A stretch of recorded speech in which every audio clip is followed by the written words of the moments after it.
Hi hello everyone, welcome back to our channel all in one Nandana blogs.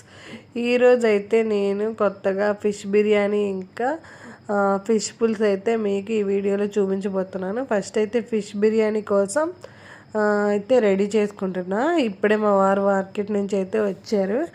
Fish ఇంకా chicken అయితే తీసుకొచ్చారు. ఈ రెండింటిని నీట్గా అయితే క్లీన్ చేసేసుకున్నా. ఇంకా కొంచెం చింతపండుని కూడా వాటర్లో వేసి నానబెట్టుకున్నా. ఇంక ఈ ఫిష్లో అయితే బిర్యానీ కోసం ఒక 4 పీసెస్ మంచివి తీసేసి మధ్య ముక్కలు, దీంట్లో ఉప్పు, కారం, పసుపు, గరం మసాలా, ధనియాల పొడి, ఇంకా జీలకర్ర పొడి, ఇంకా ఫిష్ మసాలా అయితే వేసేసి అల్లం వెల్లుల్లి పేస్ట్ కూడా వేసేసి నీట్గా అయితే ముక్కలకి పట్టించేసి ఒక 1/2 అవర్ అయితే మ్యాగ్నేట్ చేసేసుకోవాలి ఫిష్ కోసం.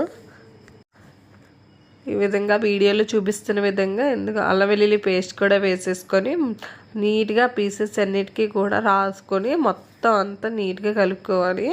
మొత్తం అన్నీ నీట్గా కలుపుకొని దీన్ని 1/2 అవర్ అయితే మ్యాగ్నేట్ చేసుకోవడానికి దీన్ని ఒక పక్కన పెట్టేసి ఉంచుకోవాలన్నమాట. ఇదిగోండి, ప్రతి పీస్కి కూడా ఉప్పు అన్ని మసాలా అంతా కూడా పట్టేటట్టుగా మనం చేత్తోనైతే దీన్ని కలుపుకోవాలి. ఇంకా స్పూన్తో అంతా కలిపితే ముక్కలకి అనేది మసాలా అనేది పట్టదు. ఇలా చేతితో కలిపిన 1/2 అవర్ తర్వాత ఒక కడాయిలో ఆయిల్ అయితే వేసేసుకొని ఆయిల్ బాగా హీట్ ఎక్కిన తర్వాత వీటిని అయితే ఒక 80% అయితే ఫ్రై చేసుకోవాలి. ముందొక వైపు వేసాను. ఆయిల్ హీట్ ఎక్కిన తర్వాత మాత్రమే ఫిష్ అనేది వేసుకోవాలి. ఎందుకంటే ముందే వేసేస్తే అంటుకుపోతాయి, విరిగిపోయే ఛాన్సెస్ అయితే ఎక్కువ ఉన్నాయి. ఇవన్నీ వీడియోలో చూపిస్తున్న విధంగా మొత్తం ఆ 4 పీసెస్ మ్యాగ్నెట్ 1/2 అవర్ తర్వాత ఈ విధంగా ఫ్రై చేసి అయితే తీసేసుకోవాలి. ఇంకా 2 ఉన్నాయి. 2 ఒకసారి వేసాను, ఇంకో 2 ఇంకోసారి వేసాను. ఇంకా వీటిని అయితే తీసేసుకుంటున్నాను అనమాట. ఇంకా నెక్స్ట్ బిర్యానీ మసాలా కోసం అయితే ఉప్పు, పసుపు, కారం,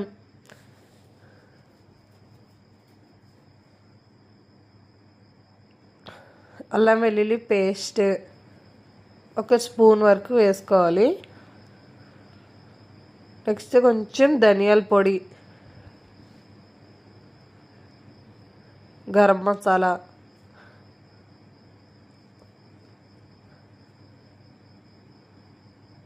నెక్స్ట్ ఫిష్ కర్రీ మసాలా కూడా వేసుకోవాలి.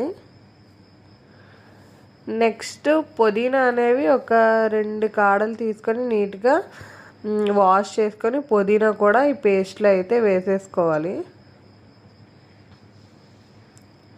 ఇంకా జీలకర్ర పొడి కూడా వేసుకోవాలి. లైట్గా ఉంటే బిర్యానీ మసాలా కూడా కొంచెం వేసుకోవాలి. ఇంకా దీంట్లో అయితే పుదీనా అయితే వేసేస్తున్నాను.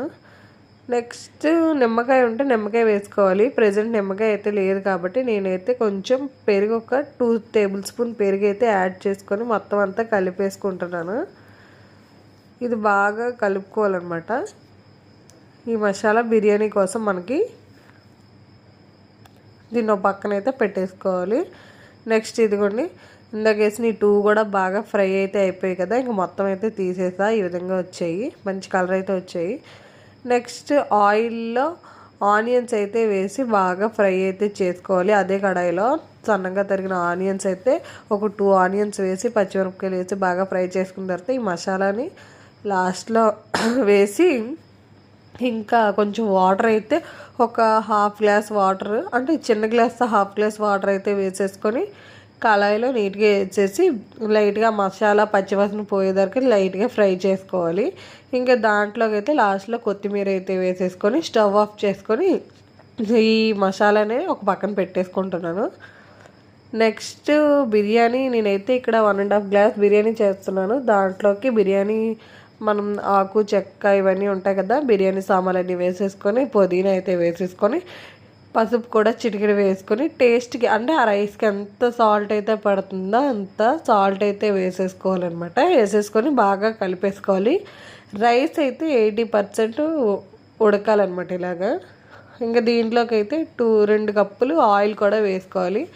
ఆయిల్ వేసుకోవడం వల్ల ఏంటంటే బిర్యానీ రైస్ అనేది విరగకుండా నీట్గా వస్తుంది. ఇంకా బాస్మతి రైస్ అయితే కొంచెం బిఫోర్గా ఒక 15 మినిట్స్ నానబెట్టుకొని వేయాలి. అప్పుడైతే ఇంకా బాగా ఫాస్ట్గా ఉడికిపోద్ది. ఉడికిపోయిన రైస్ని ఈ విధంగా ఒక బాండి పెట్టుకొని దాంట్లో అయితే ఫస్ట్ రైస్ లేయర్ని అయితే వేసుకుంటున్నాను.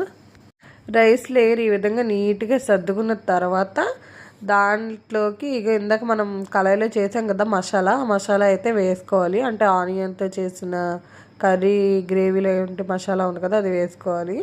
నెక్స్ట్ మళ్ళీ రైస్ లేయర్ అయితే వేసుకోవాలి. రైస్ లేయర్ వేసుకొని మళ్ళీ అయితే నీట్గా బాండికి మొత్తం నీట్గా ఇలా వీడియోలో చూపిస్తున్న విధంగా సర్దుకోవాలన్నమాట. నెక్స్ట్ దీని మీద మళ్ళీ ఆ గ్రేవీ కొంచెం వేసేసి ఇంకా ఫిష్ అయితే పెట్టేసుకోవడమే. ఇంకొంచెం రైస్ ఉంటే రైస్ కూడా వేసేసాను. ఇంకా దీని మీద ఫిష్ అయితే పెట్టేస్తున్నా. ఇందాక మనం ఫ్రై చేసుకున్నాం కదా, ఆ ఫిష్ అయితే పెట్టేస్తున్నాను.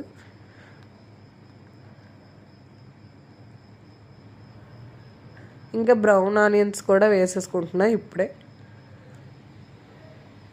ఇదిగోండి నీట్గా అంత కలర్ఫుల్గా కనిపిస్తుంది చూడండి. ఇందు మీద అయితే కొంచెం పుదీనా కూడా ఇప్పుడే వేసుకోవాలి. పుదీనా వేసుకుని కొత్తిమీర కూడా వేసుకొని 2 టేబుల్ స్పూన్ల నెయ్యి అయితే చుట్టూ వేసుకొని మూత అయితే పెట్టేసుకొని ఒక 15 మినిట్స్ దమ్ పెట్టేసుకుంటే ఫిష్ బిర్యానీ రెడీ అయిపోయినట్టే. ఇదిగోండి దమ్ అంతా అయిపోయిన తర్వాత దీన్ని అయితే వేరే దాంట్లోకి అయితే ట్రాన్స్ఫర్ చేస్తున్నా. చూడండి ఎంత కలర్ఫుల్గా దమ్ బిర్యానీ, ఫిష్ దమ్ బిర్యానీ ఇలా వచ్చింది.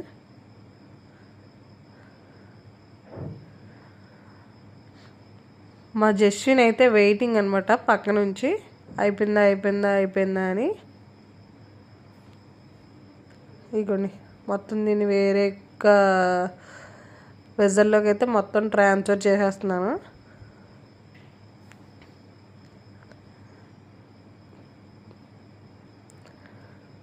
కలర్ అయితే చాలా బాగా వచ్చింది. తినైతే చెప్తాను దీని టేస్ట్ ఎలా వచ్చింది అనేది. అయిపోయింది మొత్తం అంతా అయితే తీసేసుకున్నా. నీట్గా మొత్తం అడుగు కూడా పట్టలేదు, చాలా నీట్గా వచ్చింది.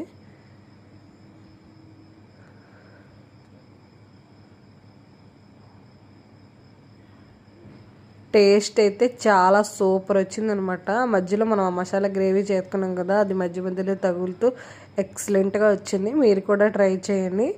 ఇప్పటి వరకు మన ఛానల్ ఎవరైనా సబ్స్క్రైబ్ చేసుకోకపోతే సబ్స్క్రైబ్ కూడా చేయండి, బెల్ ఐకాన్ కూడా నొక్కండి. Bye bye.